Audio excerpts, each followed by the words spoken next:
मान लीजिए कि आपके पास एक ऑफिसर रैंक की सरकारी नौकरी है। उसके बाद आप उस जॉब को रिज़ाइन करके क्या रिस्क लेंगे कि आप आईएएस के लिए तैयार करें, यूपीएससी के लिए। आप कहेंगे कि शायद कुछ लोग ऑलरेडी देश में ऐसे हैं जिन्होंने ये किया। लेकिन अगर मैं ये कहूँ कि किसी के पास अगर भारत के वाइस प्रेसिडेंट की सीट है और उसको दांव पे लगा के वो ये गैम्बल खेल जाएं कि देश की सबसे बड़ी उस समय की पार्टी कांग्रेस से हट के एज अ इंडिपेंडेंट कैंडिडेट वो इलेक्शन के पद के लिए खड़े हुए, है बिल्कुल हैरान करने वाली बात। ये किसी मूवी की स्टोरी नहीं है, ये रियल लाइफ की एग्जांपल है जो हमारे देश में ये घटना हो चुकी है। आज हम इसके बारे में जानेंगे कौन थे वो राष्ट्रपति ऐसा जो ज़बरदस्त उन्होंने गैम्बल खेला, तो क्या उसका बना, क्या रिजल्ट रहा, क्या कॉन्सिक्वेंसेस रहे। ये सारी की सारी मज़ेदार जानकारी इस वीडियो में बने रही अंत तक। नमस्कार दोस्तों, मैं हेमंत कुमार आपका स्वागत करता हूं आपके अपने YouTube channel that is study with Hemant पर। अगर जो दोस्त नए हैं तो प्लीज़ चैनल को जल्दी से सब्सक्राइब करें, लाइक शेयर कमेंट करें। डेली हमारी वीडियो आती है तो 70 वीडियोज़ एटलीस्ट अब तक आ चुकी हैं। दोस्तों, आज का टॉपिक है that is part 6 of chapter 12 the president. आगे बढ़ते हैं प्रीवियस ईयर क्वेश्चंस के साथ, जो होमवर्क क्वेश्चन आपको दिया था, और थोड़े ही क्वेश्चंस के बाद हम इस टॉपिक पे आएंगे। ये मज़ेदार इन्फॉर्मेशन और एग्ज़ाम से रेलिवेंट भी, सिर्फ मसाला नहीं होगा, काम की जानकारी जो एग्ज़ाम में आप उसको यूज़ कर पाएंगे। क्वेश्चन नंबर 39 पे आपको छोड़ा था मैंने, और ये था कि the vacant post of the president is to be filled within, कि अगर राष्ट्रपति के पद की सीट खाली है तो कितने समय में उसे भरा जाए। That is a 90 days, B 6 months, C 9 months and D 1 year. So इसमें हमने किया and that is B is the answer. UPPCS 2 बार एग्जाम में आया, 2005 2013। आर्टिकल 62 ये कहता है कि जब भी प्रेसिडेंट का पद है जो खाली हो जाए तो उसको भरा जाए within the date of occurrence of the vacancy. जिस डेट से वैकेंसी हुई है उस डेट से 6 महीने काउंट कर लीजिए। उन 6 महीने के अंदर अंदर इलेक्शन हो जाने चाहिए और राष्ट्रपति को चुन लिया जाना चाहिए। और ये जो वैकेंसी है, चाहे डेथ के कारण हुई हो, रेजिग्नेशन इस्तीफा यानी, और या रिमूवल, उनको पद से हटा दिया गया हो इम्पीचमेंट के द्वारा। आगे चलते हैं। I hope I am very much clear. Question number 40 and first one of our this session. In the case of the vacancy arising from any cause other than the expiry of the term of the president in the office of the election till to fill the vacancy must be held। जब भी vacancy arise हो किसी भी कारण से other than the expiry of term, कि राष्ट्रपति की का जो कार्यकाल है वो खत्म हो गया है, उसको छोड़ के और किसी भी कारण से वैकेंसी हुई है, तो कब तक भरी जानी चाहिए। सेम वही repeated question and first one is the answer, within 6 months from the date of occurrence of the vacancy. अब आगे चलते हैं। देखिए, क्वेश्चन को ध्यान से पढ़ना बहुत ज़रूरी है। अगर वो एक्सपायरी वाला वर्ड ना आए, ठीक है, तो एक्सपायरी नहीं आएगा तो 5 साल का टाइम पीरियड वैसे है, क्योंकि एक्सपायरी जो टर्म है राष्ट्रपति की वो 5 साल का कार्यकाल होता है। क्वेश्चन नंबर 41,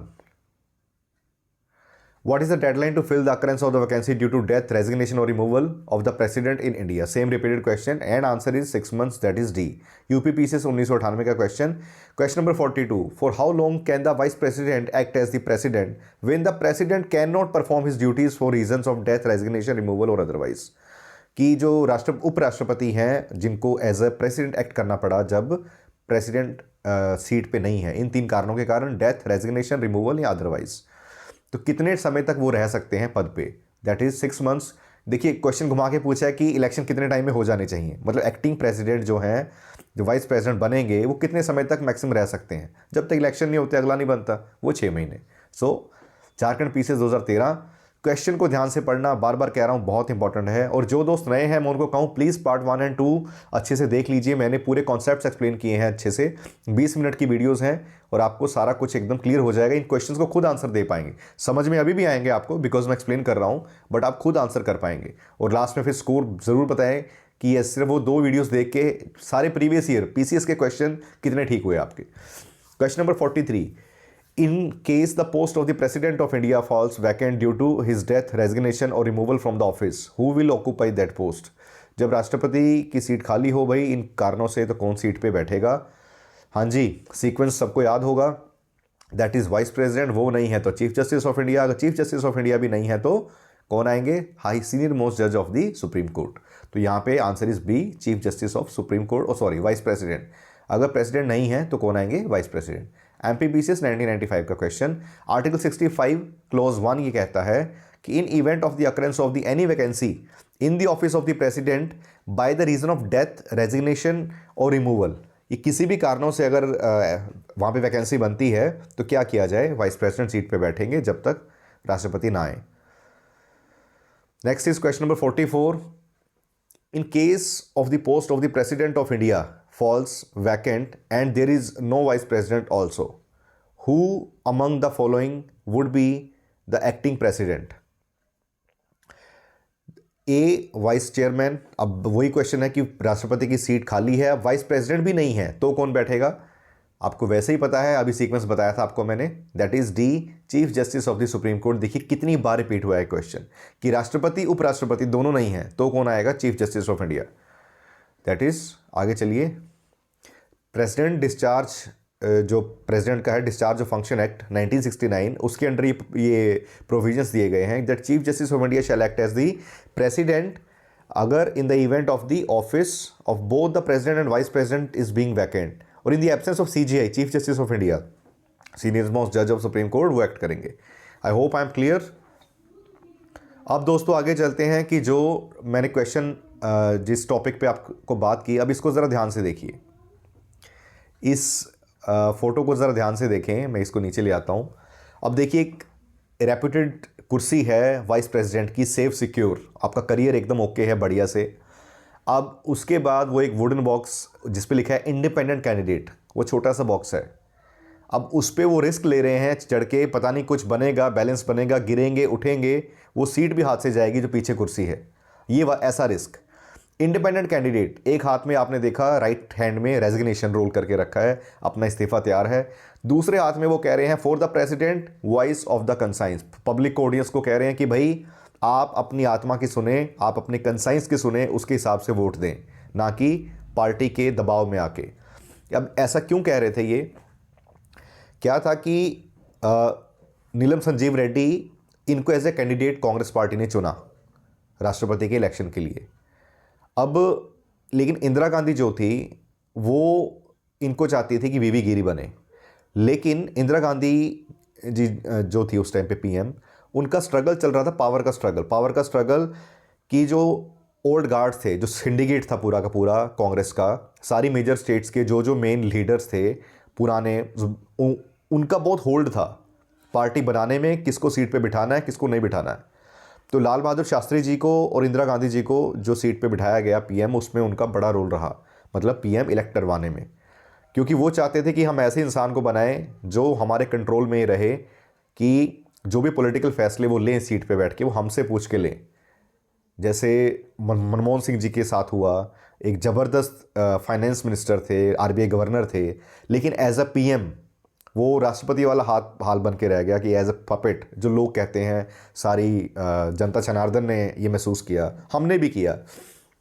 तो ऐसे केस में इंदिरा गांधी ने फिर क्या कहा, ये फेमस जिस चीज़ के ऊपर 1969 के इलेक्शन की फेमस टर्म है वोट ऑफ कंसाइंस, उन्होंने अपने सभी एमएलएज को एक इशारा देते हुए कहा, जितने एमपीज थे एमएलएज थे, कि भाई आप अपनी कंसाइंस के सुने वोट देने के वक्त। इतना इशारा काफ़ी था कि कंसाइंस की सुननी, मतलब कि वीवी गिरी, इन्होंने ट्रेड यूनियंस के साथ, लेबर्स के साथ बहुत काम किया है और ये अच्छे कैंडिडेट हैं, और आज ये इंडिपेंडेंट खड़े हो रहे हैं, हमारी पार्टी में नहीं है, क्योंकि उनकी पार्टी में इनको नहीं खड़ा किया जा रहा था। तो उन्होंने ये रिस्क लिया और वो खड़े हुए। उधर जब वो खड़े हुए तो देखिए उनके दिमाग में से जब बबल उठ रहा है वहाँ पे, कि एक तराजू बना हुआ है, एक में उनका दिल है, कि जो दिल की मंशा है वो तराजू में तोल रही है कि इसका बैलेंस क्या बनेगा, क्या ये डिसीजन जो मैं दिल की सुन रहा हूँ वो सही रहेगा, कि जो पार्टी के सर्कमस्टांसेस हैं इसके खिलाफ टक्कर लेनी वो सही रहेगी।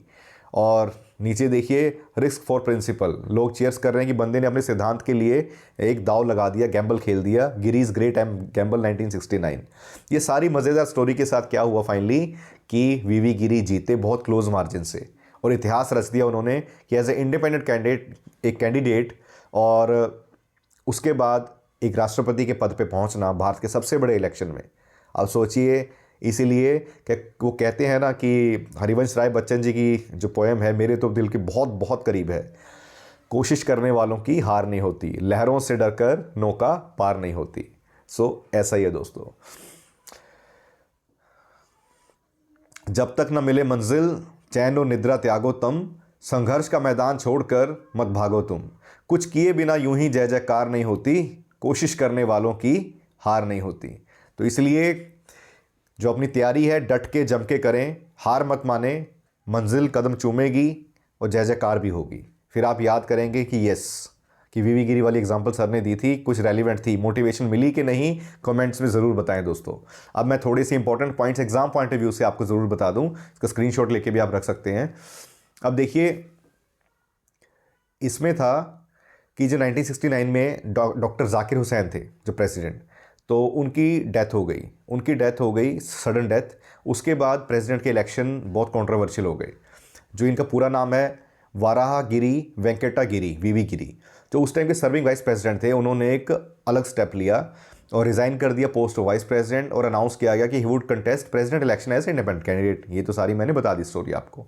डिसीजन शॉक कर दिया पॉलिटिकल एस्टेब्लिशमेंट को, बिकॉज जो रूलिंग पार्टी थी कांग्रेस, वो ऑलरेडी डिक्लेयर कर चुकी थी ऑफिशियली अपने कैंडिडेट को। वीवी गिरी ने अपील किया टू एमपीज एंड एमएलएज कि अपनी कंसाइंस के हिसाब से वोट करें, ना कि पार्टी की गाइडलाइंस के हिसाब से। एज अ रिजल्ट वीवी गिरी राष्ट्रपति बने, चौथे राष्ट्रपति, फोर्थ प्रेसिडेंट ऑफ इंडिया। 1969 से लेकर 1974 तक उनका टेन्योर रहा। कौन से नंबर के थे? फोर्थ। ये इंपॉर्टेंट पॉइंट आपके लिए एग्जाम से। कब टेन्योर था उनका? 1969 टू 1974। और वो अकेले ऐसे प्रेसिडेंट थे जो एज ए इंडिपेंडेंट कैंडिडेट बने, बिना किसी पार्टी के सपोर्ट के। गजब की बात थी भाई इंडिया में। तो उसके बाद V V Giri is important for the competitive exams. एक ओनली प्रेसिडेंट, ये देखिए 4 पॉइंट्स बहुत इंपॉर्टेंट हैं कि इंडिपेंडेंट कैंडिडेट के तौर पे बने, अकेले ऐसे हुए वाइस प्रेसिडेंट जिन्होंने इस्तीफा दिया और राष्ट्रपति बने। प्रेसिडेंट जो 1969 की जब कांग्रेस पार्टी स्प्लिट हुई, ठीक है, तब ये राष्ट्रपति थे। और non for his association with the labour and trade union movements. ये क्वेश्चन भी एग्जाम में आया हुआ है कि कौन से ऐसे राष्ट्रपति थे जो लेबर और ट्रेड यूनियन मूवमेंट से जुड़े हुए थे। तो ये है मेमोरी ट्रिक, क्या रहेगी आपके लिए? V V Giri equal to independent election plus conscience vote and 1969 का पॉलिटिकल क्राइसिस। अब ये इसके ऊपर एक ऐसे भी आ जाए, कुछ टॉपिक आ जाए, तो आपको एग्जाम टीजर देखिए आपके लिए। Can an independent candidate become the president of India? Yes, V V Giri proved it in 1969। अब ये क्वेश्चन आ जाए, ठीक है, इसके ऊपर एक छोटा नोट डाल सकते हैं आप हमेशा। कभी मेंस में लिखेंगे आप, तो आपके पास एक एग्जाम्पल है कि एक लोकतंत्र के अंदर भी सिर्फ जो रूलिंग पार्टीज मेजोरिटी में हैं, बड़ी पार्टियां हैं, उनके बिना भी यहाँ पे करियर है, and you can prove your metal. चलिए दोस्तों, कैसी लगी इन्फॉर्मेशन कमेंट्स में ज़रूर बताएं। थोड़ी हौसला अफजाई करें यार, है ना, थोड़ी सी लाइक कमेंट शेयर करें और प्लीज़ थोड़ा सपोर्ट करें चैनल को। अब आगे चलते हैं क्वेश्चन नंबर 45 पे। If the position of the president and vice president are vacant, दोनों वैकेंट हैं, तो who officiates as the president of India? Repeated question. Answer is B, chief justice of India. Bihar PCS 2008 में आया हुआ question है भाई। Question number 46, if in India the office of president and vice president falls vacant at one point of time, एक ही time पे, तो temporary राष्ट्रपति कौन बनेंगे? सीजीआई। आगे चलिए, हम जल्दी चलेंगे, पढ़ेंगे जरूर ताकि वो रट जाए दिमाग में, हम टाइम नहीं वेस्ट करेंगे उसके ऊपर। उसके बाद है who is the executive head of the state in India? Executive head कौन होता है भाई? राष्ट्रपति। ऑलरेडी करवा चुका हूं, that is a is the answer. Bihar PCS 2000 का क्वेश्चन। आर्टिकल 53(1) कहता है, ये आर्टिकल को भी याद कर ली, इंपॉर्टेंट आर्टिकल है ये, सारे आर्टिकल्स को नहीं कहता हूं। 53 इंपॉर्टेंट है, 54 इंपॉर्टेंट है, आर्टिकल नंबर 58 इंपॉर्टेंट है, 61 इंपॉर्टेंट, 72 एंड 71 इंपॉर्टेंट, 1 2 3। ये आर्टिकल्स मुझे टिप्स पे याद हैं, आप रिवीजन करते रहेंगे, आपको भी हो जाएंगे। उसके बाद 53(1) जो आर्टिकल है, that is executive power of the union shall be vested in the president and shall be exercise by him either directly or through the officer subordinate to him. मतलब यहाँ तो राष्ट्रपति अपनी पावर को खुद एक्सरसाइज करेंगे, executive head वही हैं, और अपनी पावर को कैसे इस्तेमाल करेंगे? डायरेक्टली या अपने सबऑर्डिनेट्स के द्वारा, लेकिन according to the constitution, constitution की गाइडलाइंस के अंदर रहते हुए, उनको फॉलो करते हुए फिर ये फॉलो करेंगे। Question number 48, which of the following articles of the constitution vest the executive power of the union in the president? आ गया भाई अगला ही क्वेश्चन जो अभी मैं बोल रहा था कि एग्जीक्यूटिव पावर यूनियन की किस प्रेसिडेंट की किस आर्टिकल में आती है, that is article number 53। Question number 49, all the executive power in the Indian constitution are vested in a prime minister, B council of minister, C president, D parliament. UPP से 2008 और 15 में आया भाई, 2 बार क्वेश्चन आया, and C is the answer president. Executive power आपने कर ली है। Question number 50, who of the following has been vested with the executive powers of the central government under the constitution of India? A president, B prime minister, C central cabinet, D all of the above. Bihar PCS 1997 question. A is the answer president of India. Question number 51, given below are the two statements. Assertion executive power of the union is vested in the president of India, कि राष्ट्रपति के पास ही है भाई ये power, executive power. और reason क्या है? The executive power is concern with the executive power is concern with carrying on the business of the government, कि जो एग्जीक्यूटिव पावर है किससे लिंक है? कि जो बिजनेस है गवर्नमेंट का वो इनके नाम पे किया जाए, मतलब यहाँ बिजनेस को रन करने के लिए।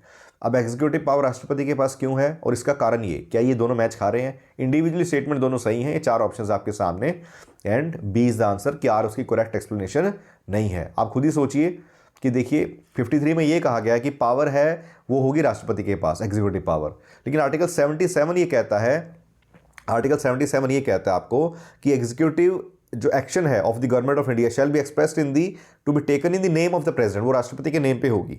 तो लेकिन क्या कारण ये बना कि भाई पावर उनके पास है, लेकिन पावर इसलिए उनके पास है कि बिजनेस उनके नाम पे हो रहा है, या जो यूनियन का बिजनेस है वो इस आर्टिकल के तहत ऐसे किया जाएगा।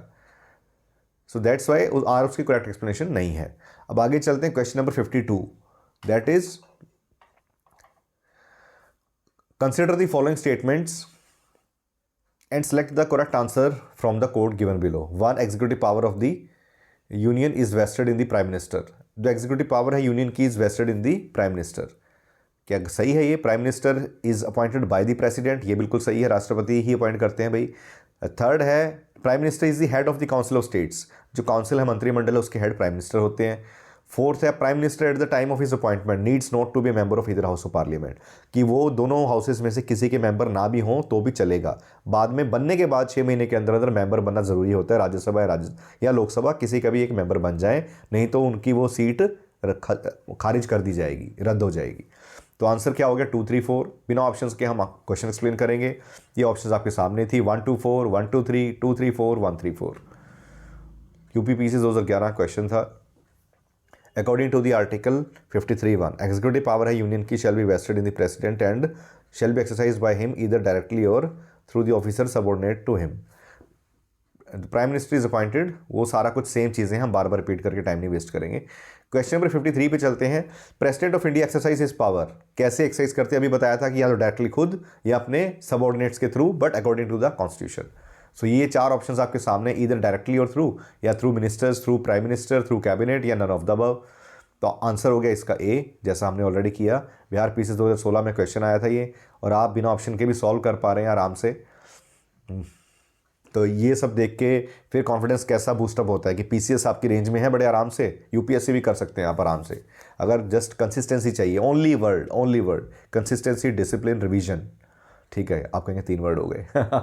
आगे चलिए। Article 52 of the constitution provides that there shall be president of India according to the article 53(1). 53(1) के तहत क्या है कि एग्जीक्यूटिव पावर इनके पास रहेगी, और पावर वो कैसे इस्तेमाल करेंगे? आप खुद या उनके अपने सबऑर्डिनेट्स के through according to the constitution. Article 52 याद रख लीजिए कि there shall be a president of India. Question number 54, the president क्या है ये? Is not a part of the parliament, parliament का हिस्सा नहीं है। B is a part of the parliament. C is a part of the parliament and sits in the parliament, कि parliament का हिस्सा है और पार्लियामेंट में बैठते हैं। D can vote in the parliament, parliament में वोट कर सकते हैं। E none of the above. क्या है भाई इसका answer? Part of the parliament, लेकिन वहां बैठते नहीं हैं। Under the constitution the parliament of the constitution consist of the 3 parts, that is president, council of states and house of people. राष्ट्रपति, राज्यसभा और लोकसभा, ये तीनों मिलकर तब पार्लियामेंट बनती है। ये इसके कंपोनेंट्स हैं पार्लियामेंट के। Through the president of India, the president of India is not a member of the either house of parliament and does not sit in the parliament. ना तो किसी हाउस के मेंबर होते हैं, वो इंडिपेंडेंट हैं, इसलिए तीसरा हिस्सा बन गया ना, उसके बीच में होंगे तो फिर प्रेसिडेंट को अलग कैसे दिखाया जाएगा। और does not sit in the parliament to attend its meeting. He is an integral part of the parliament. Now time for your homework question. Who amongst the following is the head of the Indian Republic? भारतीय गणतंत्र का head कौन है भाई? ये आपका homework question. 4 आपके सामने option, president of India, B PM prime minister, C cabinet and D political head of along with the council of ministers. So दोस्तों कैसी लगी आपको वीडियो? क्या कंटेंट सच में काम का है? तो प्लीज़ यार दोस्तों से शेयर करें, थोड़ा सा बांटें, चाहे थोड़े से कमेंट्स करें। मुझे भी पता लगे आपकी एंगेजमेंट, आप इन्वॉल्व हैं, और कमेंट्स में डाउट्स पूछे बिंदास होके, मैं जवाब ज़रूर दूंगा। Thanks for watching, stay tuned for the next video.